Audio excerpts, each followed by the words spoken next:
So welcome back to channel. 2012 பார்த்தீங்கன்னா ஒரு western ட்ராமாவாக எடுக்கப்பட்ட ஒயிட் வேவ்ஸ் ரிவெஞ்ச் அப்படின்ற திரைப்படம் இப்போ தமிழ் டப்பிங்கோட யூடியூப்ல பார்த்தீங்கன்னா வெளியே வந்திருக்கு. இந்த படத்தோட ரிவ்யூ பற்றி தான் இந்த வீடியோவில் நாம பார்க்க போகிறோம். ஸோ வாங்க வெடிக்குள்ள போகலாம். சரி, கதை அப்படின்னு பார்க்கும்போது படத்தில் ஒரு முன்னாள் போலீஸ் ஆஃபீஸராக ஒர்க் பண்ணிட்டு இருந்த நம்ம படத்தோட ஹீரோ பார்த்தீங்கன்னா இன்டர்வியூ எடுக்கிறதுக்காக ஒரு ரிப்போர்ட்டர் வந்துட்டு அவர் தங்கி இருக்கிற ஹோட்டலுக்கு போறாரு. ஸோ அந்த ரிப்போர்ட்டர் கிட்ட 1878 டைம் பீரியட்ல ஒரு போலீஸ் ஆஃபீஸராக ஒர்க் பண்ணிட்டு இருந்தபோது இவருக்கு பிடிச்ச ஒரு பொண்ணை பார்த்தீங்கன்னா அங்க இருந்த கேங்ஸ்டர்ஸ் வந்து கொலை பண்ணிடுறாங்க. இவருமே பாத்தீங்கன்னா ஒரு நேர்மையான போலீஸ் ஆஃபீஸரா இருக்காரு. சோ அந்த கொலைகாரங்களை எப்படியாவது கண்டுபிடிக்கணும் அப்படின்னு சொல்லிட்டு இவருடைய போலீஸ் வேலையை தூக்கி விட்டுட்டு கிளம்புறாரு. சோ இதுக்கப்புறம் நடக்கூடிய சம்பவம்லாம் என்ன அப்படின்றது இந்த படத்தோட ஃபுல் ஸ்டோரியா இருக்கு. சிம்பிளா சொல்லணும் அப்படின்னா இந்த படம் ஃபுல்லுமே வந்து ஒரு நல்ல வெஸ்டர்ன் டிராமா பார்த்தோம் அப்படின்ற ஃபீல் கண்டிப்பா கிரியேட் ஆச்சு.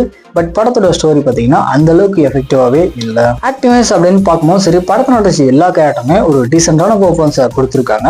அது மட்டும் இல்லாத கேரக்டரோட பேக் ஸ்டோரி பார்த்தீங்கன்னா இன்னும் கொஞ்சம் பிரீஃபா சொல்லியிருக்கலாம். தென் படத்தில் வரக்கூடிய ஒரு சில ஆக்ஷன் சீக்வன்ஸ்லாம் வந்து நல்லாவே கொரியோகிராஃப் பண்ணியிருக்காங்க.